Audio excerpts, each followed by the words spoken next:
الحمد لله الحمد لله رب العالمين الرحمن الرحيم مالك يوم الدين يا أيها الذين آمنوا اتقوا الله حق تقاته ولا تموتن إلا وأنتم مسلمون يا أيها الناس اتقوا ربكم الذي خلقكم من نفس واحدة وخلق منها زوجها وبث منهما رجالا كثيرا ونساء واتقوا الله الذي تساءلون به والأرحام إن الله كان عليكم رقيبا يا أيها الذين آمنوا اتقوا الله وقولوا قولا سديدا يصلح لكم أعمالكم ويغفر لكم ذنوبكم ومن يطع الله ورسوله فقد فاز فوزا عظيما أما بعد فقد قال الله تعالى في الكلام المجيد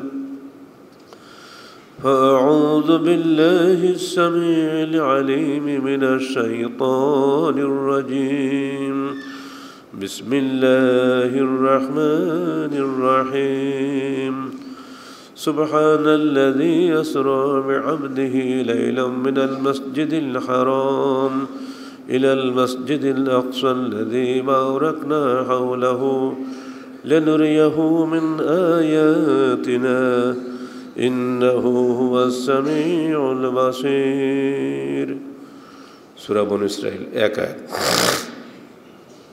যাবতীয় হামদ ও সানা আল্লাহ রাব্বুল আলামিনের জন্য এবং যাবতীয় দরুদ ও সালাত শেষ নবী মুহাম্মদ রাসূলুল্লাহ সাল্লাল্লাহু আলাইহি ওয়াসাল্লামের জন্য আগামী বৃহস্পতিবার দেশে মেরাজ পালিত হবে সে কারণেই আজকে বাধ্য হয়ে এর উপরে কথা বলতে হচ্ছে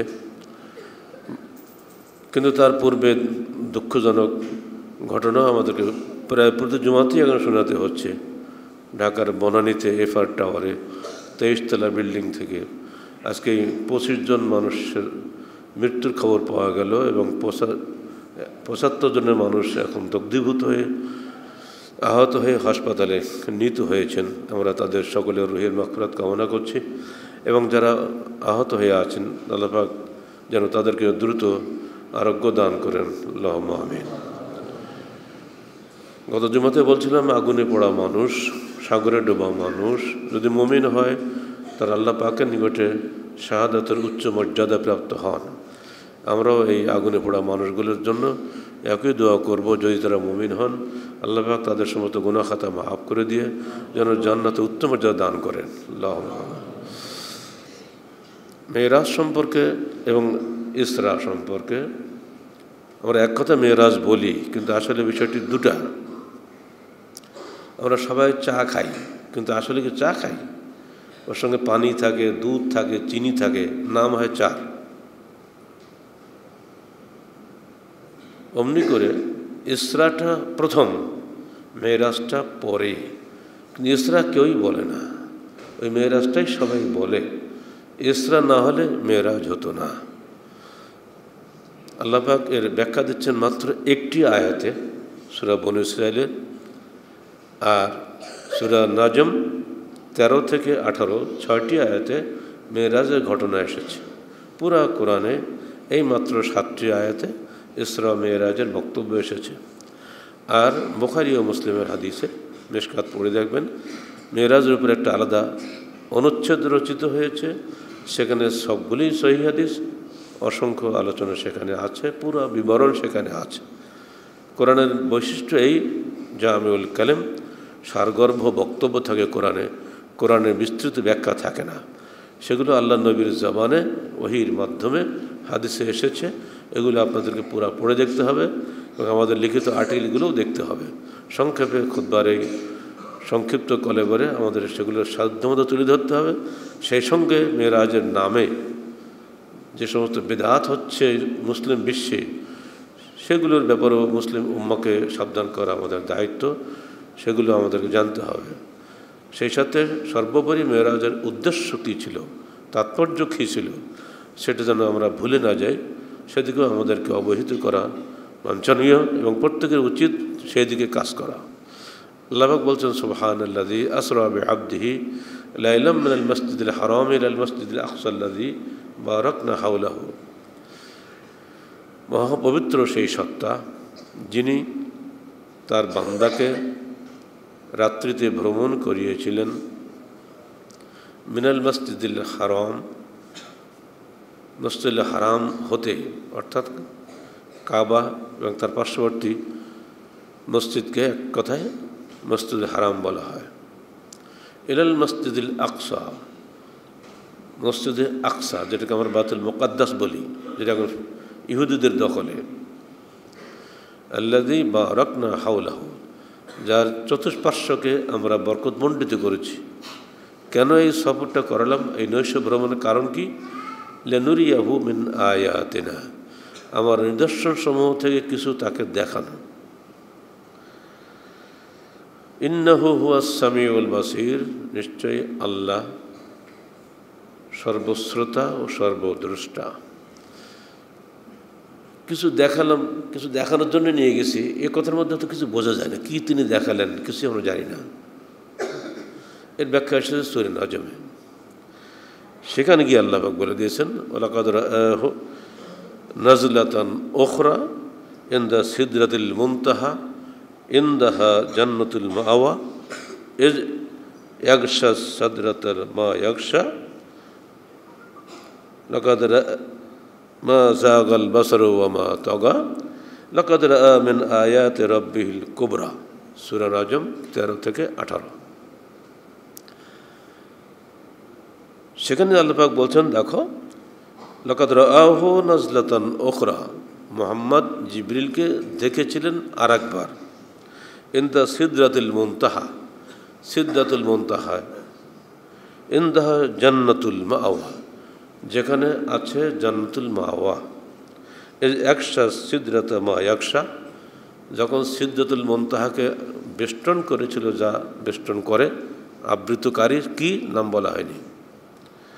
মা যাগাল বাসারু ওয়া মা তাগা, এই দেখার ব্যাপারে মুহাম্মদের চক্ষুতে আদৌ দৃষ্টি বিভ্রম ঘটেনি এবং সে সীমা লঙ্ঘন করেনি, সঠিকভাবেই সে জিবরিলকে দেখেছিল। লাকাদ রাআ মিন আয়াতি রাব্বিহিল কুবরা, শুধু জিবরিলকেই দেখেনি, বরং তার প্রতিপালকের বড় বড় নিদর্শনগুলো সে দেখেছিল। এখানে গিয়ে জানা যায় যে মেরাজ হয়েছিল এবং মেরাজে তিনি বড় বড় নিদর্শন সমূহ দেখেছিলেন। এর বিস্তারিত ব্যাখ্যা আপনাকে হাদিসে যেতে হবে, যেখানে অনেক কিছু বলা আছে। এখানে একটা সাধারণত আমাদের মধ্যে ধাঁধা সৃষ্টি হয় যে রক্ত মাংসের দেহ কীভাবে মহাশূন্য পেরিয়ে আল্লাহর কাছে যেতে পারে। কারণ আল্লাহ তো বলে দিয়েছেন আগেই, ইয়া মাআশারাল জিন্নি ওয়াল ইনসি ইন ইসতাতা'তুম আন তানফুযু মিন আকতারিস সামাওয়াতি ওয়াল আরদ ফানফুযু লা তানফুযুনা ইল্লা বিসুলতান। হে জিন ও ইনসান জাতি, যদি তোমরা ক্ষমতা রাখো যে তোমরা নবমণ্ডল ও ভূমণ্ডল ছেদ করে বেরিয়ে যাবে, ফানফুযু, বেরিয়ে যাও, লা তানফুযুনা, কখনো বের হতে পারবে না, ইল্লা বিসুলতান, শক্তি ছাড়া। সে শক্তি কার হাতে? আল্লাহর হাতে। তিনি স্যার মহাশক্তি, তার হুকুম দিয়েই এই দুর্বল মানুষের মধ্যে একজনকে তার নিজের সান্নিধ্যে নিয়ে গেছিলেন, সেই সুলতানের মাধ্যমে, সেই শক্তির মাধ্যমে, যে শক্তির একমাত্র আধার আল্লাহ রাব্বুল আলামিন। কোনো মানুষের পক্ষে সম্ভব নয় সেখানে যাওয়া। আর সে কারণ তাকে সশরীরে তিনি নিয়ে গেছিলেন। নিঃসন্দেহে শয়তান আমাদের মনে দাগা দেয়, আদৌ তো সশরীরে যাওয়া সম্ভব নয়, জিন নিয়ে গেলে সম্ভব, তো জিন তো অদ্দূর উঠতে পারে না, কী করে গেল? মিথ্যা না, দেখতে হবে এটা স্বপ্নের বিষয় নয়। স্বপ্নের বিষয় হলে তো কেউ বিস্মিত হতো না। আয়াতটি শুরু হয়েছে সুবহানা দিয়ে। সুবহানা ব্যবহার হয় বিস্ময়কর ক্ষেত্রে। আমরা যখন বিস্ময়কর কিছু দেখি তখন বলি সুবহানাল্লাহ, যখন দুঃখিত হই বলি ইন্না লিল্লাহ, যখন খুশি হই তখন বলি আলহামদুলিল্লাহ, যখন বিপদে পড়ি তখন বলি ইন্না লিল্লাহ, আছে না? তো সুবহানাল্লাহ বলা হয় বিস্ময়ের ক্ষেত্রে। আল্লাহ পাক আয়াতটি শুরু করেছেন সুবহানা দিয়ে, সুবহানাল্লাযী আসরা বিআবদি। বিস্ময়কর বিষয় এটা, নিঃসন্দেহে মানুষের জ্ঞানের এবং লৌকিক চিন্তা ভাবনার বাহিরে, এটা একেবারেই মানুষের সাধারণ চিন্তা আসতে পারে না। আর এই জন্য আল্লাহ পাক এখানে সুবহানা বলে দিয়েছেন, যাতে বান্দা এ বিষয়ে গবেষণা করে। এরপর বলা হচ্ছে বিআবদিহি, তার বান্দাকে নিয়ে, বিরূহিহি, তার রুহকে নিয়ে কিন্তু বলা হয়নি। কারণ ঘুমন্ত অবস্থায় আমার রুহ কোথায় যে চলে যায়। হিন্দুরা গয়া কাশী যায়, মুসলমানরা মক্কা মদিনায় যায়, ওরা ঘুম পড়িতে চাঁদ চন্দ্র বিজয় করে, স্বপ্নের মধ্যে মানুষ কত কি করে। যদি স্বপ্নেই হতো তাহলে তো মানুষ এটা বিশ্বাসের কোনো ব্যাপার ছিল না। নিঃসন্দেহে রক্তবংশের দেহে তিনি সেখানে গিয়েছিলেন। তিনি জাননে, আসরা দিয়ে বোঝানো হয়েছে মোহাম্মদকে নিয়ে যাওয়া হয়েছে। যারা আরবি সাহিত্য বোঝেন তারা বুঝতে পারছেন না। কারমা আক্রম দয়া করা, আক্রমা মানে সম্মান করা। আসরা, আপনাকে নিয়ে যাওয়া হয়েছে, মোহাম্মদ স্বেচ্ছায় যায়নি সেখানে। তো যিনি নিয়ে যাচ্ছেন তিনি কে? তিনি তো আল্লাহ, তার পক্ষে সবই সম্ভব। এটা দিয়েই প্রমাণ হয় যে মোহাম্মদকে যেভাবে নিলিত রক্তমাংস দেহে নিয়ে যাওয়া সম্ভব সেইভাবে আল্লাহ পাক তাকে নিয়ে গেছেন। লিনুরিয়াহু মিন আয়াতিনা, আমাদের নিদর্শন সমূহ কিছু থাকে। মিন আয়াতিনা মানে কিছু দেখানো, টোটাল নিদর্শন দেখানো কারো পক্ষে সম্ভব না, কাউকে উনি দেখানো নাই। শুধু কিছু অংশ দেখিয়েছেন যেটুকু বান্দার স্বার্থে প্রয়োজন। জান্নাত দেখানো, জাহান্নাম দেখানো, মাকাম মাহমুদ দেখানো, জান্নাতের সুখ সম্ভার, জাহান্নামের শাস্তি, এইগুলো দেখানোই ছিল উদ্দেশ্য। সব তো দেখানোর দরকার নেই। এই জন্য বলা হচ্ছে মিন আয়াতিনা, আমার নিদর্শন সমূহের কিছু অংশ। মিন তাবঈদিয়া, যে কাজ আল্লাহ পাক করিয়েছেন সেখানে আমাদের অবিশ্বাসের কোনো প্রশ্নই ওঠে না।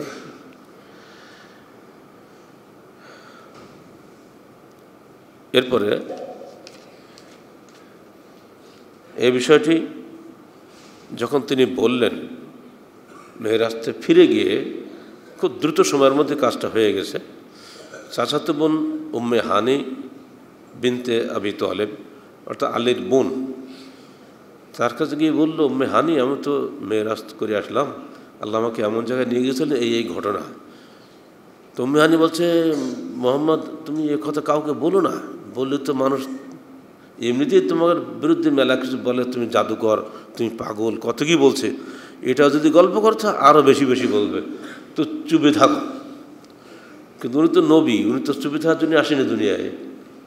যাই কিছু করা হবে সব তো তাকে বলতে হবে উম্মতের সামনে, লোকে তাহলে হবে। উনি সব বলে দিলেন। একে প্রথম দেখা হলো আসল নেতার সঙ্গে, আবু জাহালের সঙ্গে। আবু জাহালকে বলল, এই আবু জাহাল, আমি রাত্রে বায়তুল মুকাদ্দাস গেছিলাম, সেখান থেকে আমার মেরাজ হয়েছে, এই আবার ফিরে আসলাম। কখন গেছিলে, কখন আসলে? তো এই তো ভোর রাতে গেলাম, ফজরের একটু আগে, আর আসলাম, এসে ফজর পড়লাম। বাহ, কি সম্ভব? যেখানে যেতে লাগে 1 মাস, আসতে লাগে 1 মাস, আর তুমি গেলে এইমাত্র ফিরে এলে, এটা কি হয়? এবার তো শুরু হয়ে গেল খেলা, যা হওয়ার তাই। সবাই চলে গেল আবু বকর সিদ্দিকের কাছে। আবু বকর, তোমার সাহেব, তোমার সাথী, আমরা তো পাগল বলি, এর চেয়ে বড় পাগল আর কেউ আছে? তুমি তো একটা জ্ঞানবোধ সম্পন্ন মানুষ, ব্যবসায়ী মানুষ, তুমি জানো এখান থেকে বায়তুল মুকাদ্দাস যেতে কতদিন লাগে। অথচ তোমার সাথী বলছেন উনি গেছেন এবং ফিরে এসছেন এই মাত্র কিছুক্ষণের মধ্যে, এখনও ওই শিকল নড়তেছে। এটা কী বলে, পাগল ছাড়া কি? তো আবু বকর জবাব দিলেন কি চমৎকার জবাব দিলেন উনি।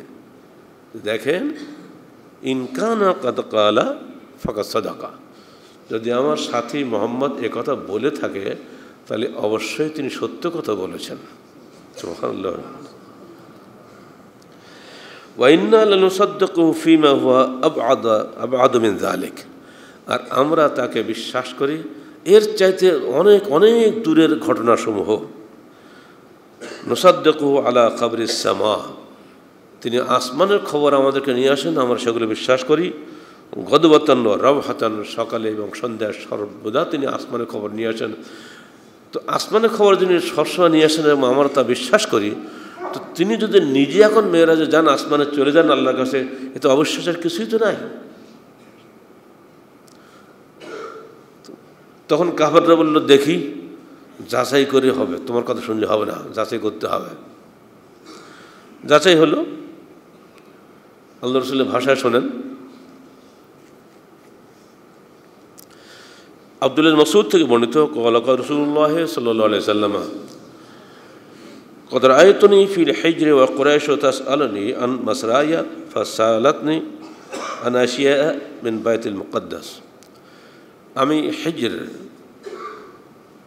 অর্থাৎ হাজরে আসওয়াদের কাছে দাঁড়ানো আছি, এমন সময় কুরাইশরা আমাকে সবাই ধরল, তুমি তো গেছিলে বাইতুল মুকদ্দাস, বলো কি দেখলে, ওখানে কি আছে, ওখানে কি আছে, ওখানে কি আছে। যারা ঢাকায় গিয়েছে তারা ঢাকা সম্পর্কে যদি কেউ জিজ্ঞেস করে, তুমি ঢাকা কি দেখলে বলো।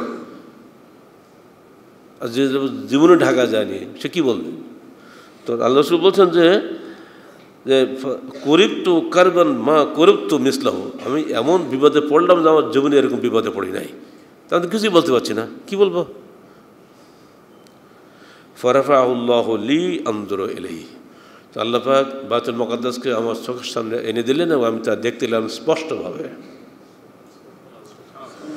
মা ইয়াসআলুনি আন শাইইন ইল্লা আনবাআতুহুম, তারা আমাকে যে প্রশ্নই করেছে আর আমি দেখে দেখে সব বলে দিয়েছি, ফলে তারা লাজবাব হয়ে যাচ্ছে। বলুন আলহামদুলিল্লাহ। এইভাবে আল্লাহ পাক তার নেককার বান্দাদেরকে সাহায্য করেন কল্পনার অতীত উৎস থেকে, যেগুলো সে কল্পনাই করতে পারে না। যিনি বলছেন আমি এমন বিবাদে পড়লাম যে আমার জীবনে এমন বিবাদে পড়ি নেই। আসলে মানে গেছে না এই পর্যন্ত, গেছে তো সরাসরি চলে গেছে আসমানে, ওখানে কোথায় কি আসলে কে খবর রাখে।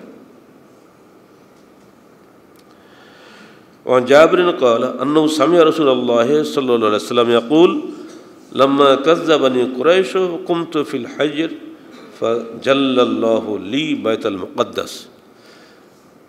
জাবির বিন আব্দুল্লাহ বলছেন, আমি আল্লাহ রাসূল সাল্লাল্লাহু আলাইহি ওয়াসাল্লামকে বলতে শুনেছি যে যখন কুরাইশরা আমার উপরে মিথ্যা অপবাদ দেওয়া শুরু করলো, তখন আমি হাজরে আসওয়াদের ওখানে দাঁড়ালাম। আল্লাহ পাক আমার সামনে বাইতুল মুকদ্দাসকে স্পষ্টভাবে এনে দিলেন না, এবং আমি সেদিকে দেখতে লাগলাম আর তাদের প্রশ্নের উত্তর দিতে লাগলাম। সবই কিন্তু মুসলিম শরীফের হাদিস, সহিহ হাদিস। সেই যুগে ১৫০০ বছর পূর্বে এইগুলো নিঃসন্দেহে অসম্ভব ব্যাপার ছিল। আজকে যখন ঘরে বসে আমরা স্কাইপিতে আমেরিকা এবং দূর প্রবাস থেকে আমাদের কোনো সন্তান আমাদের কাছে কথা বলছে, দেখতে পাচ্ছি চোখের সামনে, আজকে কিন্তু এগুলো অবিশ্বাস করা যাচ্ছে না। একেবারে চাক্ষুষ দেখতে পাচ্ছি এখন। ১৫০০ বছর আগের মানুষকে এগুলো বিশ্বাস করবে নাকি? তা নিঃসন্দেহে এগুলো অবিশ্বাস করবে, স্বাভাবিক।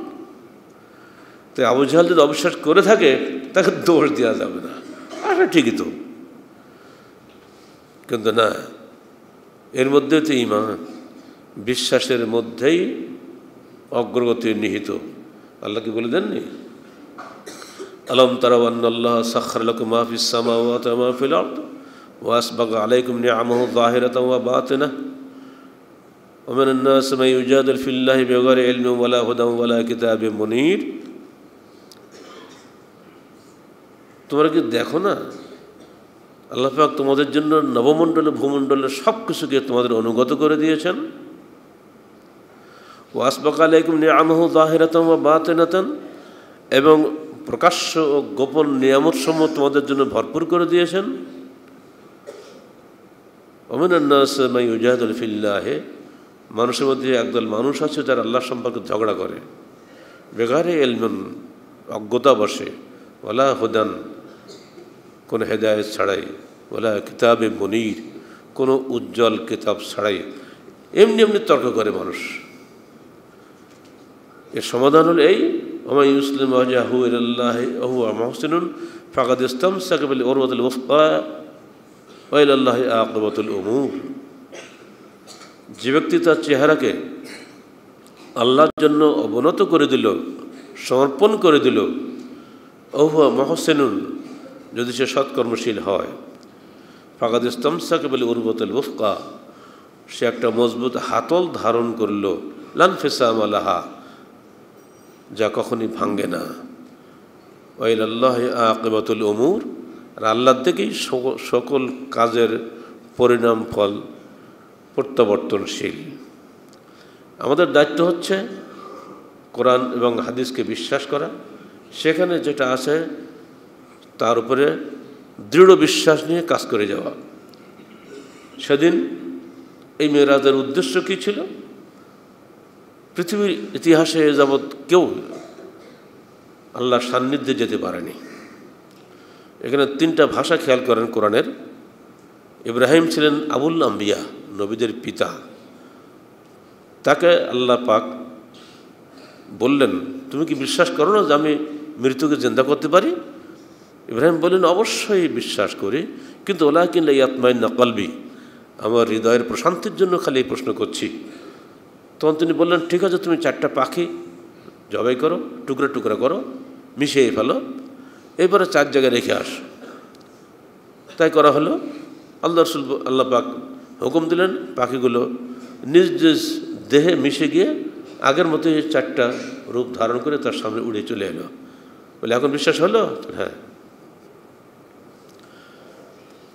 তার বাপের সঙ্গে ইব্রাহিমের যে বিতর্ক হয়, মূর্তি পূজারী বাপ আর তারকা পূজারী কম, তাদের সঙ্গে যে বিতর্ক হয়, সেখানে আল্লাহ পাক কী বলছেন?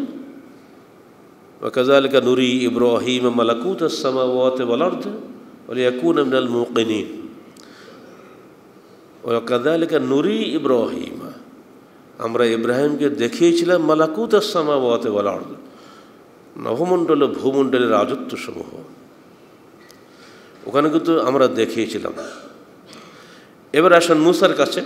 ইব্রাহিম পরে শ্রেষ্ঠ নবী তো মুসা। মুসাকে আল্লাহ পাক বললেন, মুসা বলছে, আল্লাহ আমি তোমার দেখবো, তো তুমি আমাকে দেখতে পাবা না, তুমি দেখো ওই তুর পাহাড়ের দিকে, যদি তুর পাহাড় যদি টিকে থাকে তাহলে তুমি পাইবা, নাহলে পাইবা না।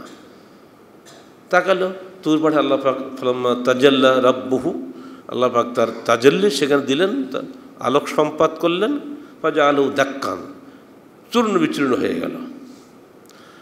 ফাখাররা মুসা সায়কা, মুসা অজ্ঞান হয়ে পড়ে গেলেন। তাও তওবা করলেন, আমি তোমাকে এই প্রশ্ন আর করবো না। ওখানে কি পাঠাও হচ্ছে? লিনুরিয়াহু নারা রাব্বাহু, আল্লাহ পাক সেখানেও এই নুরিয়া কথা ব্যবহার করেছেন। তাকে কিছু আয়াত আল্লাহ দেখালেন, নিদর্শন, যে আমি যে সৃষ্টিকর্তা, আমি যে পালনকর্তা, আমি যে মৃত্যুদাতা, আমি যে জীবনদাতা। তো কিছু নিদর্শন মুসাকেও আমি দেখিয়ে দিলাম। 70 জন নেতা এসেছিল তার সঙ্গে, আল্লাহর সঙ্গে কথা বলার, কথাটা সত্য না মিথ্যা যাচাই করার জন্য। তো সেখানেই সে 70 জনই মরে গেল। তখন মুসা বলেন, আল্লাহ আপনি করলেন এটা কি? এখনই তো আমাকে দায়ী করবে আমি ওদেরকে হত্যা করেছি। আল্লাহ পাক তখন তাদেরকে আবার ওখানে সঙ্গে সঙ্গে জীবন দিয়ে বাঁচিয়ে দিলেন। এই দৃশ্য সরাসরি চোখে দেখার পরেও এই দুষ্ট নেতাগুলোকেও ঈমান আনেনি, বলছে এসব তোমার জাদুর ব্যাপার স্যাপার, মানেনি। তো ওখানেও আল্লাহ পাক মুসাকে কিছু নিদর্শন দেখিয়েছেন, ইব্রাহিমকে কিছু নিদর্শন দেখিয়েছেন। একই শব্দ মুহাম্মদ রাসূলুল্লাহ সাল্লাল্লাহু আলাইহি সাল্লামের ক্ষেত্রেও ব্যবহার করা হচ্ছে, লিনুরিয়াহু মিন আয়াতিনা, যাতে আমরা তাকে দেখাতে পারি আমাদের কিছু নিদর্শন। ইব্রাহিমের ক্ষেত্রেও নুরিয়া, মুসার ক্ষেত্রেও নুরিয়া, মুহাম্মদের ক্ষেত্রেও নুরিয়া, কিছু নিদর্শন দেখানো হয়েছে। বোঝা গেল আসমান ও জমিন, নভমণ্ডল ভূমণ্ডল সর্বত্র বহু নিদর্শন রয়েছে। ওয়ালা ইয়ালামু জুনুদা রাব্বিকা ইল্লা হুয়া, তোমার প্রতিপালকের সেনাবাহিনীর খবর আল্লাহ ছাড়া কেউই রাখে না। অতএব হে মানুষ, শুধু আনুগত্য করো, নির্দেশ পালন করো, উন্নতি তোমার হবে। মেরাজ যেভাবে দুনিয়া থেকে আসমানে উঠে গেছে আল্লাহ রসুল, ঠিক তুমিও অমনি করে পৃথিবীতে সবার উপরে নেতৃত্ব দিতে পারবে যদি তুমি আল্লাহ এবং তার রসুলের বাধ্য হও। ইউসলিম ওয়াজহাহু লিল্লাহ, আল্লাহর জন্য তোমার মাথাকে নিচু করো, সমর্পণ করে দাও, তাহলেই পারবে। এটা হলো মেরাজের সূক্ষ্ম তাৎপর্য। হতভাগা মুসলমান সে তাৎপর্য মাথায় উঠে গেছে। এখন মেয়েরাজে কতগুলো মিলাদ পড়তে হবে, কতগুলো সিয়াম রাখতে হবে, কতগুলো কি করতে আজে বাজে নিয়ে শুরু। জাহেলের যুগের আরবরা এই রজব মাসের প্রথম দিকে ওরা একটা করে কোরবানি করত। বিদে হজের মাঠে ময়দানে আল্লাহ রসুলের শেষ ভাষণে বলে দিলেন, আলা আলিকুল্লি আহলে বাইতিন ফিকুল্লি আমিন উযহিয়া। এখন আর ওই রজবের ওই আতিরা তোমার করতে হবে না, প্রতি পরিবারের জন্য প্রতি বছরে জিলহজ মাসের কোরবানির দিন একটা করে কোরবানি দাও। সে ওটা বাতিল হয়ে গেল রজব মাসেরটা, রজবই বলা হতো, আতিরা বলা হতো। আর অসংখ্য জয়ী হাদিস সেখানে চালু হয়ে গেছে, যেগুলো শুনলেও খারাপ লাগে। কী করে এগুলো বিশ্বাস করা যায়? রজব মাসের পহেলা তারিখে আপনাকে 4 রাকাত সালাত আদায় করতে হবে।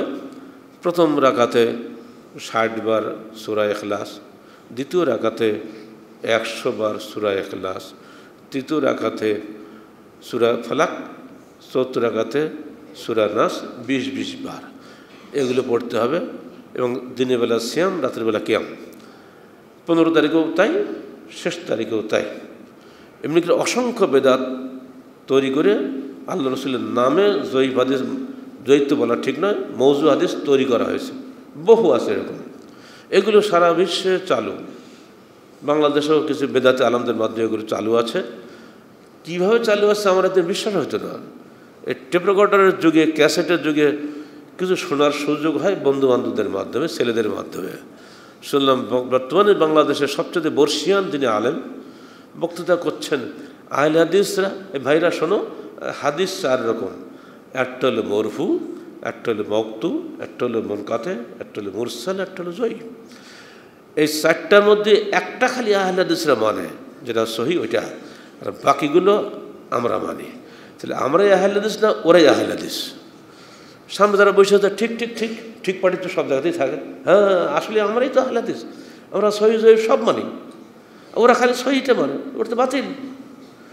এই যুগে এখনও যদি এই সমস্ত আলেমরা যারা প্রতিদিন বুখারী শরীফের 10 দেন, প্রতিদিন হাদিসের 10 দিচ্ছেন, হাজার হাজার ছাত্র তার সাথে পড়াশোনা করার জন্য যাচ্ছে, বাপ মারা জীবনের সব কিছু ব্যয় করছে ছাত্র মানুষ করার জন্য, কী শিখছে সেখানে? এই মাত্র এই গত 4 মার্চের ভাষণ, এটা বৈশাখ কী বলবো, এই মাসেরই ভাষণ। বলা যায় এদেশের যত আলেম সবই বোধহয় তার ছাত্র। দুর্ভাগ্য এই যে সমস্ত আলেমরা আর রিসার্চ করেন না, পড়াশোনাও করেন না, ওই যা শিখে রাখছে ছোটোবেলায় ওই পর্যন্তই শেষ, আর মাথা ঢুকায় না কোথাও। অথচ বিগত যুগের আলেমরাই এগুলো করে গেছেন। মওদুআতে কবির পড়েন, মানে সৈয়দের বই পড়েন, অসংখ্য বই আছে মওজু হাদিসের উপরে, বিগত যুগে আলেমরা এগুলো সব করে গিয়েছেন, সেগুলো এরা পড়েন না। যার ফলে দেশে বেদাতে বেদাতে ছেয়ে গেছে। জুমার সালাত পড়ে বেরোবেন, মসজিদে শুরু হবে মাইকে মিলাদের কণ্ঠ, কি জোরসে শুরু হয়ে যাবে। মসজিদগুলো এখন আর ইবাদতখানা নয়, মসজিদগুলো এখন বেদাতখানায় পরিণত হয়ে গেছে। অতএব মসজিদে টাকা দিলে জান্নাত পাওয়া যাবে এইসব ছাড়েন। কোনো বেদাতি মসজিদে টাকা দেবেন না, কোনো বেদাতি মাদ্রাসায়ও টাকা দেবেন না। যদি বাঁচতে চান আখেরাতে, দেখে শুনে পয়সা খরচ করবেন। রজব নিয়ে যত বেদাত হয়েছে, শাবান নিয়েও ঠিক ওরকম বেদাত হয়েছে। এই বেদাতগুলো চলছে বেদাতে আলেমদের মাধ্যমে বেঁচে আছে। ইনশাআল্লাহ আহলে হাদিসের আলেমদের প্রচারের মাধ্যমে বহু মানুষ এখন হকের পথে আসছেন। কিন্তু এরপরও আল্লাহ পাকের হেদায়েত যার নসিব করেন তিনি আসেন, সবাই তো আসে না।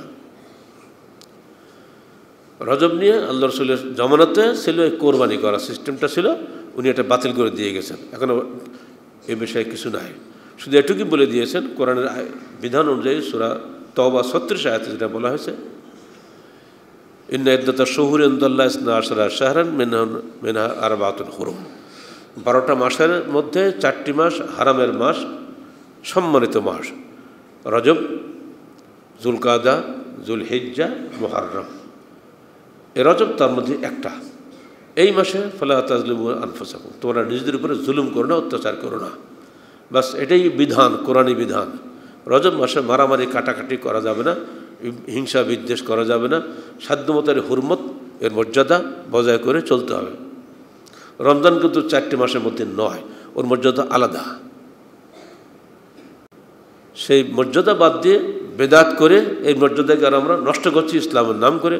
ফলে মেরাজের যে রূহ হারিয়ে গেছে, আনুষ্ঠানিকতার কফিন নিয়ে আমরা ঘুরে বেড়াচ্ছি। এই কফিন পূজা ইসলাম করে না। আর এই জন্য মেরাজের সঠিক তারিখটাও পর্যন্ত অস্পষ্ট রাখা হয়েছে।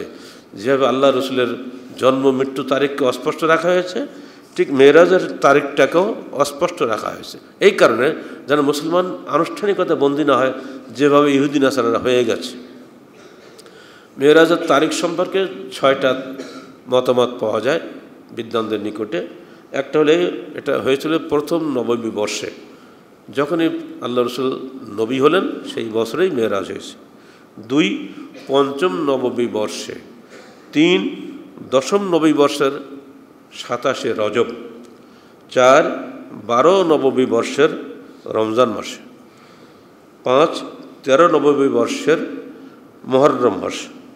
6 13 নববী বর্ষের রবিউল আউয়াল মাসে। এগুলোর মধ্যে প্রথম 4টি আদৌ গ্রহণযোগ্য নয়, কারণ প্রথম নববী বর্ষে পঞ্চম নববী বর্ষে কখনই মেরাজ হয়নি। এটা যারা ইতিহাস জানেন তারা বিলকুল এ বিষয়ে সবাই এতে মুত্তাফাক, একমত। আর তৃতীয়টি যেটা চালু আছে বিভিন্ন দেশে 27শে রজব, যে জন্যই বললাম শুরুতে আগামী বৃহস্পতিবার বাংলাদেশে মেরাজের শবে মেরাজের ছুটি, অর্থাৎ ওই দিন হলো 27শে রজব। সেই কারণেই কিন্তু ছুটি ঘোষণা করা হবে। আসলে ওই দিন আদৌ মেরাজের তারিখ নয়, দেশের বানোয়াট একটা তারিখ চালু হয়ে গেছে, চলছে। ঠিক যেভাবে খ্রিস্টানদের মধ্যে যীশু খ্রিস্টের জন্মদিবস হিসাবে 25শে ডিসেম্বর চালু আছে, একেবারে একটা ভুয়া কথা। ঠিক মুসলমানদের মধ্যেও এরকম চালু হয়ে বসে আছে 27শে রজব মেরাজের রাত্রি। এর কোনো দলিল নেই। কারণটা কি? সবাই এসে একমত, যত আলেম ওলামা আছে পৃথিবীতে মুসলমানদের মধ্যে সবাই এতে একমত যে খাদিজাতুল কুবরা রাদিয়াল্লাহু তাআলা আনহা তিনি 5 ওয়াক্ত সালাত ফরজ হওয়ার আগেই মৃত্যুবরণ করেছেন। আর তিনি মৃত্যুবরণ করেছেন রমজান মাসে। তো রমজান আগে না রজব আগে? রমজানের 2 মাস আগে না রজব? তাহলে যদি রজবের আগেই উনি মেরাজ হইতো, রজবের 27 তারিখে যদি মেরাজ হতো, তা নিঃসন্দেহে খাদিজাতুল কুবরা 5 ওয়াক্ত সালাত আদায় করতেন।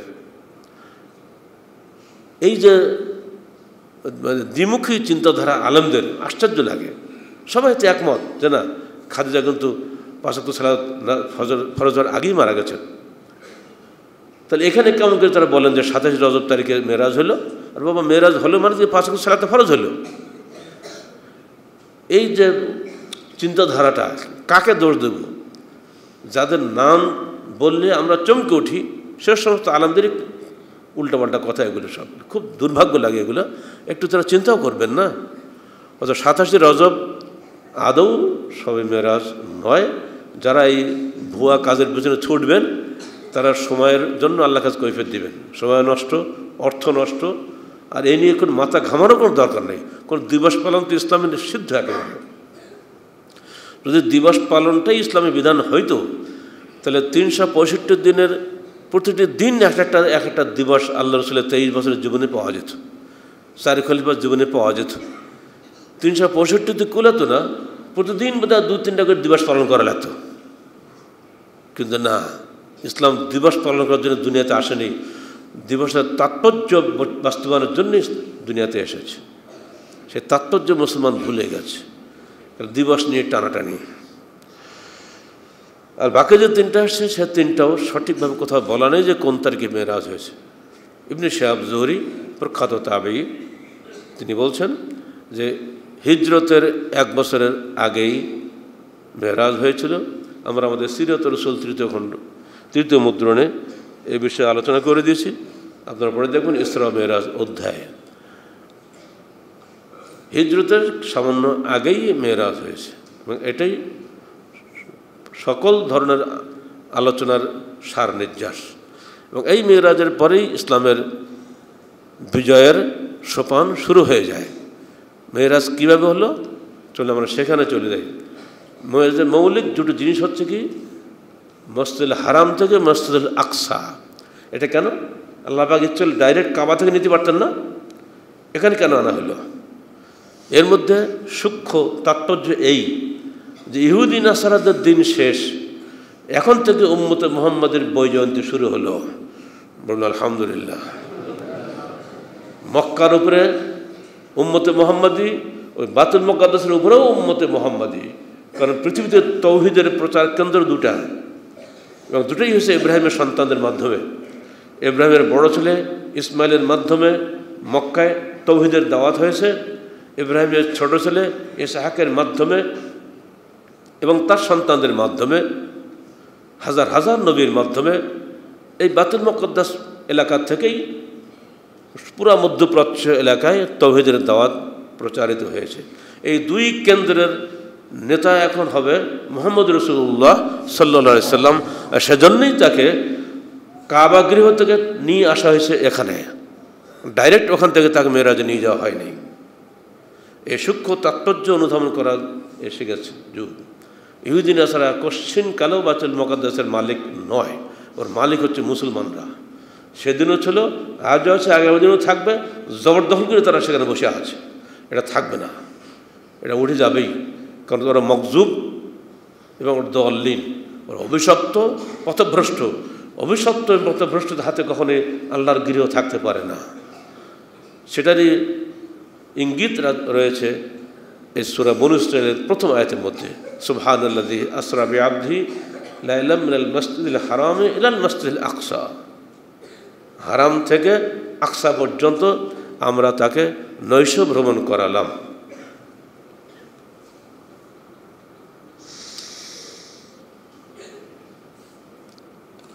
তিনি সেখানে যে এই যে কথাগুলো আমরা বললাম, আপনারা হয়তো ভাববেন হাদিস সহিহ জয়ীফ, একটু আগে শুনলেন বড় হুজুর আপনাদের শেখাচ্ছে জয়ীফ হাদিস মানতে হবে। একটু আগেই শুনলেন এগুলো চলবে না, বাজে জিনিস সব। এগুলো যারা বলেছেন এই বিষয়টি মাথায় রাখা ভালো। ক্বালা ক্বালা রাসূলুল্লাহ সাল্লাল্লাহু আলাইহি ওয়াসাল্লাম মান কাযাবা আলাইয়া মুতাআম্মিদান ফালায়াতাবাওয়া মাকআদাহু মিনান নার। যে ব্যক্তি আমার উপরে ইচ্ছাকৃতভাবে মিথ্যা বর্ণনা দেয়, সে ব্যক্তি জাহান্নামে তার ঠিকানা করে নিক। এই ভয়ে সাহাবায়ে কেরাম কখনোই আল্লাহ রসুলের নামে মিথ্যা হাদিস বলতেন না, প্রশ্নই ওঠে না। এমনকি একটা আকার ওকার ভুল হয়ে গেলেও সেখানে বলতেন সম্ভবত এটিই হবে। এটা খুবই রেয়ার, কারণ মক্কার মানুষদের স্মৃতিশক্তি পৃথিবীর সকল মানুষের চাইতে বেশি। আর এই জন্যে আল্লাহ পাক তার শেষ নবীকে মক্কায় এনেছিলেন। সেখানকার মানুষের স্মৃতি এত বেশি ছিল যে কেউ লিখলে তাকে হীন মনে করা হতো। এই বেটা তুই লিখছিস কেন, তোর ব্রেন নেই? পুরো মক্কায় মাত্র 17 জন লোক লিখতে পারত। যারা লিখতো তাদেরকে হীন মনে করা হতো। আবু হুরায়রা মুখস্থ বলতেন, আব্দুল্লাহ ইবনে আমর ইবনে আস লিখতেন। সবাই টিটকার দেয় তুই লেখো কেন? অথচ এই লেখা যে কত গুরুত্বপূর্ণ আল্লাহ পাক শুরুতেই বলে দিয়েছেন।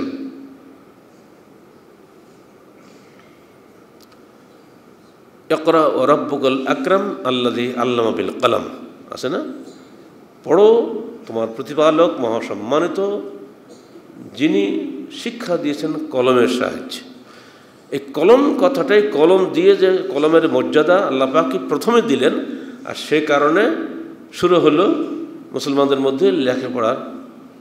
যদি এই আয়াত নাজিল না হতো, নুন আল কলমে ওমা ইয়াসতুরুন, আল্লাহ পাক কলমের কসম খাইলেন সূরা নুনের মধ্যে, সূরা কলমের মধ্যে। কলমের নামটা সূরায় নাজিল হয়েছে কোরআনে, নাহলে মুসলমানরা লেখাপড়ার মধ্যে করতো না যদি এইভাবে না আসতো।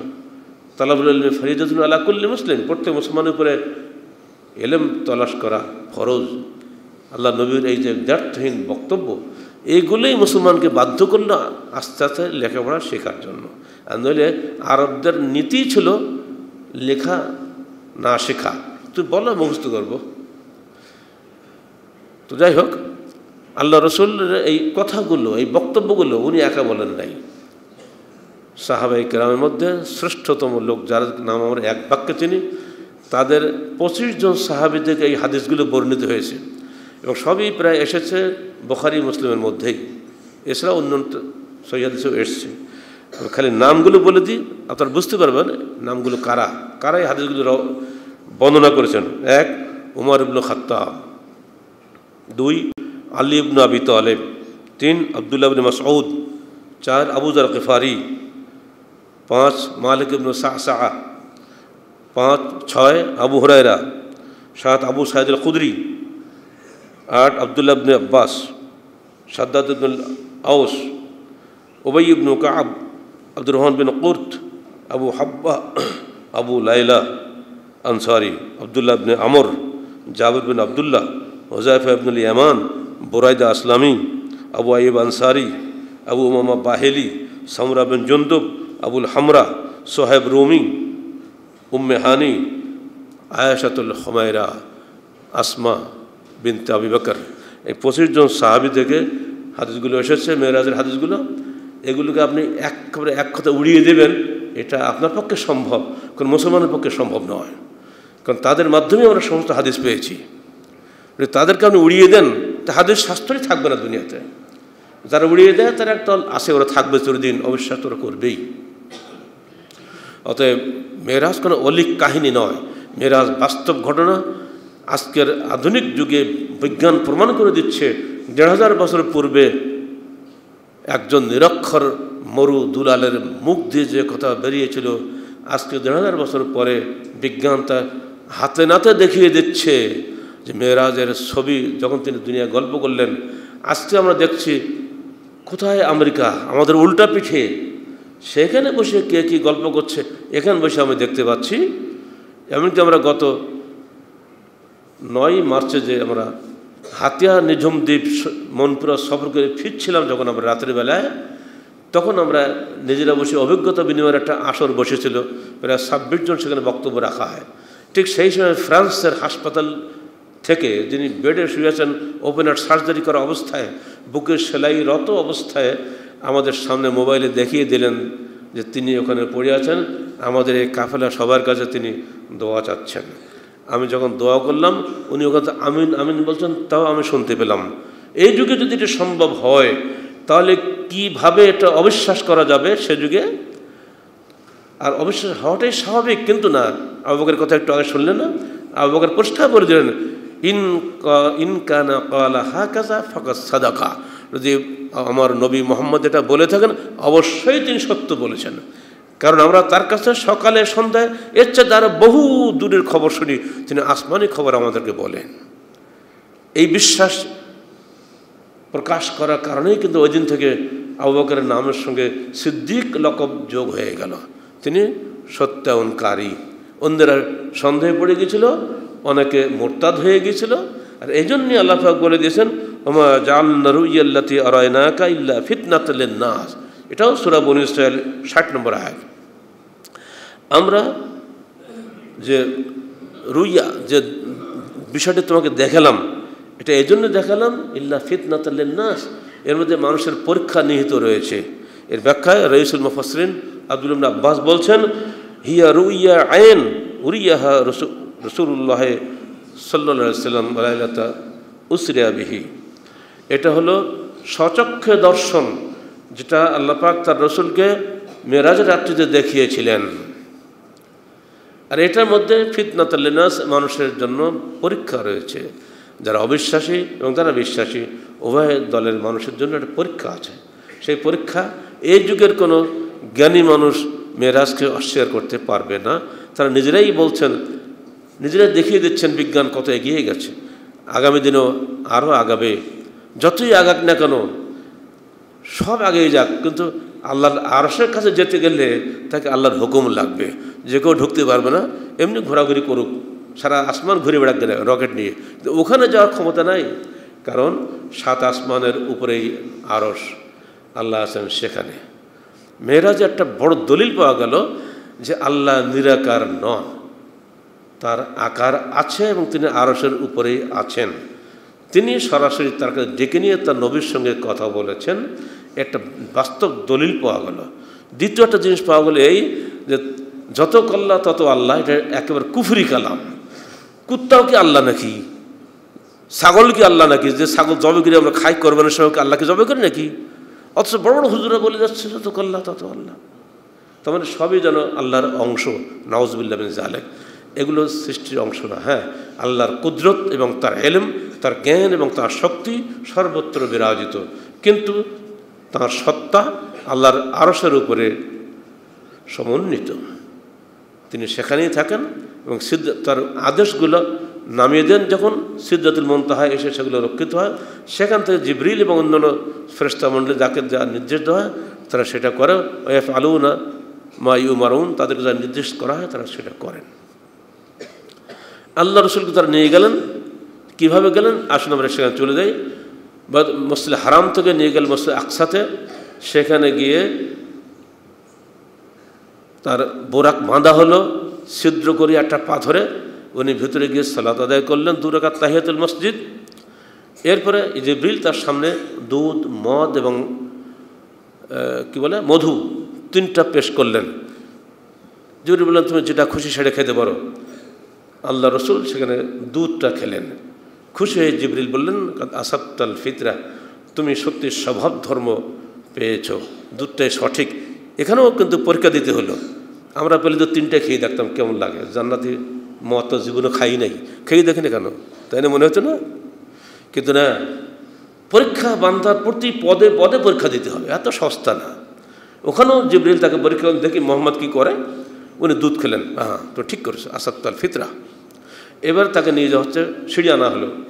সিঁড়ি ধরুন লিফট বসানো হলো।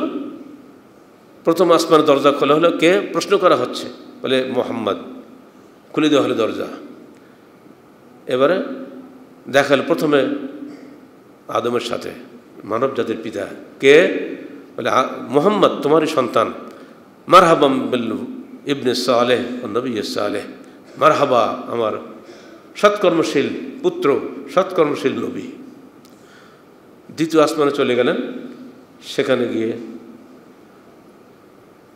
ইউসুফ আলাইহিসসালাম। এখানে একটা বিষয় রয়েছে, এই 7 জন নবীর সঙ্গে দেখা হয়েছে। সিরিয়ালটা বলে দিই। প্রথমে দেখা হলো আদমের সঙ্গে, তারপরে দেখা হচ্ছে ইয়াহিয়া ও ঈসার সঙ্গে, তারপর দেখা হচ্ছে 3য় আসমানে ইউসুফের সঙ্গে, 4র্থ আসমানে ইদ্রিসের সঙ্গে, 5ম আসমানে হারুনের সঙ্গে, 6ষ্ঠ আসমানে মুসার সঙ্গে, 7ম আসমানে ইব্রাহিমের সঙ্গে। এই যে 7 জন নবীর কথা বললাম। এখানে 7 জনের মধ্যে 2 জন নবী আল্লাহ রসুলকে বললেন মারহাবাম বিল ইবনে সালেহ ওয়ান নবী সালেহ। এই যে ইবনুস সালেহ, সৎকর্মশীল সন্তান, কে বলতে পারে? যিনি বাপ তিনি তো বলতে পারে, তাই না?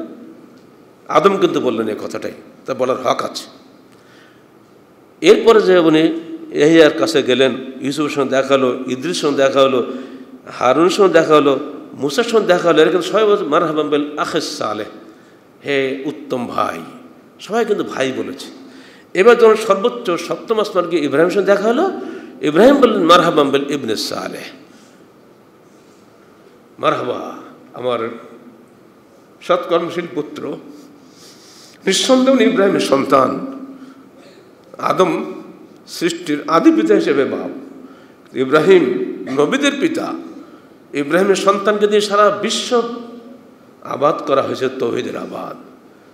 তার বড় ছেলে ইসমাইলের বংশে এসেছেন শেষ নবী মুহাম্মদ রাসূলুল্লাহ সাল্লাল্লাহু আলাইহি সাল্লাম। এজন্য তিনি গর্বের সঙ্গে বলছেন মারহাবাম বিল ইবনে সালেহ। গর্ব করবে না?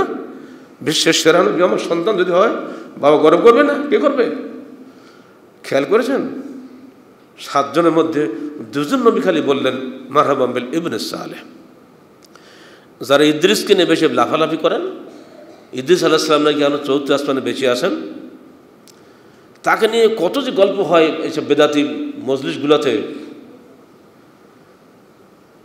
তার হিসাব নাই। যদি ইদ্রিস সত্যিকার অর্থে ওরকম কিছু হতেন তাহলে তিনি আখিস সালেহ না বলে ইবনে সালেহ বলতেন। তিনি আসলে অন্য নবীদের মতো তিনি একজন নবী মাত্র। আর তিনি 4র্থ আসমানে বেঁচে নাই। বেঁচে থাকলে থাকবেন শুধুমাত্র ঈসা আলাইহিস সালাম, যার সম্পর্কে কোরআনে হাদিসে অসংখ্য দলিল আছে। এবারে উনি পাশকে চলে গেলেন সরাসরি সিদরাতুল মুনতাহার কাছে। সেখানে গিয়ে জিবরিল তাকে ত্যাগ করলেন, না এবার আমার যাওয়ার অধিকার নেই, আমার এরিয়া শেষ, এরপরে এখন তোমার ব্যাপার। সেখানে একটা মেঘ এসে ছেয়ে নিল। সেই মেঘের মধ্য থেকে আওয়াজ আসলো তার কাছে, ইয়া মুহাম্মদ, আমি তোমার উম্মতের উপরে 50 ওয়াক্ত সালাত ফরজ করলাম। বলেই মেঘটা সরে গেল। অর্থাৎ ওটাই কিন্তু আল্লাহর আগমন। যেই মেঘটা সরে গেল তখনই জিবরিল আবার ছুটে এসে আল্লাহ রাসূলের হাত ধরলেন, ধরে তাকে নিয়ে গেলেন ইব্রাহিমের কাছে। ইব্রাহিমের কাছে গিয়ে বলা হলো, হে আব্বা, আমার উম্মতকে 50 ওয়াক্ত সালাত ফরজ করা হয়েছে, আমি কিছু বলতে পারি কি? ইব্রাহিম কোনো কথা বললেন না। এক দরজার নিচে এলেন মূসার কাছে, হে মূসা, আমার উম্মতকে 50 ওয়াক্ত সালাত ফরজ করা হয়েছে, তোমার কিছু বক্তব্য আছে? এর আগে যখন মূসা সাক্ষাৎ করেন, অর্থাৎ মূসাকে সাক্ষাৎ করে যখন আল্লাহ রাসূল উপরে চলে গেলেন, তখনই মূসা বলেছিলেন, হায়, আমার পরে এমন একটা বালককে নবী হিসেবে পাঠানো হলো যার উম্মত আমার উম্মতের চেয়ে অনেক অনেক গুণ বেশি জান্নাতে প্রবেশ করবে। বলুন আলহামদুলিল্লাহ। এই কথাটা তখন কিন্তু মূসা বলেছিলেন। এজন্য আল্লাহ রাসূল পুনরায় মূসার কাছে আসলেন, যেহেতু তার উম্মতের চাইতে আমার উম্মতের সংখ্যা বেশি হবে, তো দেখি এখন মূসা কি পরামর্শ দেয়। মূসা বলেন, মুহাম্মদ, আমার উম্মতকে নিয়ে আমি ভোগেছি, তারা আমার কথা শোনে নাই। তুমি ফিরে যাও আল্লাহর কাছে, যে এই 50 ওয়াক্ত সালাত তোমার উম্মত পারবে না, সাধ্যমতো কমানোর চেষ্টা করো। তখন ওখান থেকে আবার ফিরলেন আল্লাহর কাছে, আল্লাহ, আমার উম্মত দুর্বল, 50 ওয়াক্ত সালাত পারবে না। শেষকালে আল্লাহ পাক মেহেরবানি করে 5 ওয়াক্ত ফরজ করলেন এবং বললেন, তোমার উম্মত এই 50 ওয়াক্তের নেকি 5 ওয়াক্তেই পেয়ে যাবে ইনশাআল্লাহ। বাস, আল্লাহ পাক আমাদেরকে যেন সেই বরকত এবং রহমত দান করেন। ঘটনা শেষ। এবার তিনি চলে এলেন সরাসরি বাইতুল মুকাদ্দাস। সঙ্গে সঙ্গে সমস্ত নবী, যে 7 জনের সঙ্গে দেখা হলো, তারাও চলে এলেন এখানে, এবং অন্য নবীগণও এসে এখানে সালাত আদায় করলেন। জিবরিলের নির্দেশ